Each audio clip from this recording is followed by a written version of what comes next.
Double engine সরকার ছাড়া কখনো স্টেটের অগ্রগতি হতে পারে না, সেটা তো প্রমাণিত। বিগত 50 বছরে সেটা তো হয়নি। আজকে যেটা হতে চলেছে, বিগত 3 মাসে আপনারা দেখতে পেয়েছেন কিরকম ভাবে কাজ এগোচ্ছে, কি দ্রুত গতিতে কাজ এগোচ্ছে। কেউ বলতে পারবে না, একটা মানুষকে আপনি ডেকে বলতে পারবেন না তারা খুশি নয় কাজ নিয়ে, যেভাবে আমরা কাজ নিয়ে এগোচ্ছি। একটু সময় দিলে ভুলভ্রান্তি সব মানুষের মধ্যে হয়। একটু সময় দিন, নতুন সরকার এসেছে, তাদের প্রথম তারা একটা এত বড় একটা জায়গার দায়িত্ব পেয়েছে, তাদেরকে সময় দিতে হবে, তারাও নিশ্চয়ই আরো ভালো ভালো কাজ আপনি ভোটের প্রচারে এসে প্রথমেই তোমার কথা বলেছিলেন, যেটা নিয়ে অনেক ট্রোল হয়েছিল। তো সিঙ্গুর রয়েছে আপনার এলাকায়, ডানলপ কারখানা বন্ধ রয়েছে, এই শিল্প নিয়ে কি বলবেন? দেখুন, সময় দিন। আমি ওই নতুন সরকারকে 3 মাস হলে পেয়েছি। আমাদেরকে ওনাদের একটু বুঝতে হবে, ওনাদেরকে আমাদেরকে একটু বুঝতে হবে। তো সবকিছুই এক তো আমরা 20 জন সাংসদ এখন এনসিপিআই তে যোগ করছি। আমাদের একটা স্বীকৃতির ব্যাপার আছে, সেটা নিয়ে ওনারা যথেষ্ট চিন্তা ভাবনায় আছেন যে আমরা 20 জন সাংসদকে পদ দেব, স্থান দেব। সেটা নিয়েও একটা ওদের মধ্যে একটা ডেফিনেটলি একটা সবসময় মিটিং চলছে। এই জায়গাগুলো সেটেল হয়ে যাওয়ার পরে আমরা বাকি কাজগুলো নিয়ে ডেফিনেটলি এগোবো। আপনারা নিশ্চয়ই এটা জানেন, এটা আমার বলতে লাগবে না। সরকার, আমাদের পশ্চিমবাংলার সরকার যখন সেন্ট্রাল দ্বারা চালিত, তখন সেখানে ভালো কাজ হতে জাস্ট সময় হবে। দেখুন, মমতা বন্দ্যোপাধ্যায়ের হাত ধরে ডেফিনেটলি এসেছিলাম, কিন্তু প্রথম আমি কথা যেটা দিয়ে আপনাদের আজকে কথা শুরু করেছিলাম, যে মমতা বন্দ্যোপাধ্যায়ের হাত ধরে যখন আমি এসেছিলাম, তখন আমার চিন্তা ছিল একটাই এবং স্বপ্ন ছিল একটাই, যে আমি কাজ করবো। কিন্তু যেই মুহূর্তে আমি কাজ করতে গেলাম, তখন দিদি আমাকে কিন্তু আমার ক্ষমা প্রার্থী, আমার দিদি কিন্তু বলেছিল, রচনা আমার স্টেটের কাছে টাকা নেই, যদি সেন্ট্রাল সাহায্য না করে আমি কাজটা করতে পারবো না, বা তোমরাও কাজটা করতে পারবে না। দিদির বক্তব্য ছিল।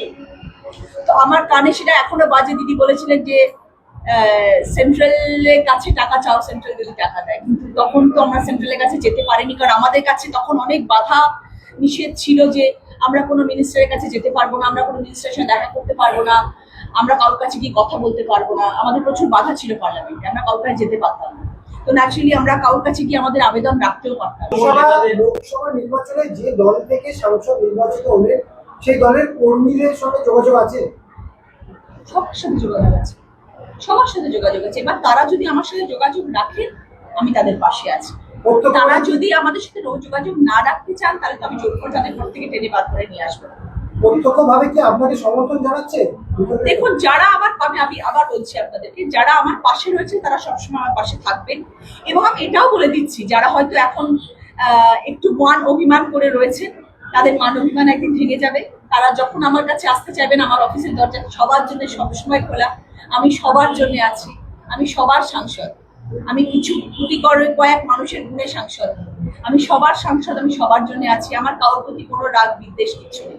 দিদি, আপনি বললেন যে ডবল ইঞ্জিন সরকার ছাড়া উন্নতি হয় না, এটা আপনার মনে হয়েছে। তো আপনি যখন ভোটে দাঁড়িয়েছিলেন, তখন তো আপনি জানতেন যে এই দলে দাঁড়াচ্ছে না। দেখুন, আমি একটা সত্যি কথা বলি, আমি যখন এসেছিলাম রাজনীতিতে, আমি 2 বছরে অনেক পরিপূর্ণ। আমি 2 বছর আগে এতটা পরিপূর্ণ ছিলাম না দাদা। তখন আমি ভীষণ ব্যস্ত ছিলাম আমার ছবির শুটিং এবং ফিল্মের স্টুডিও নিয়ে।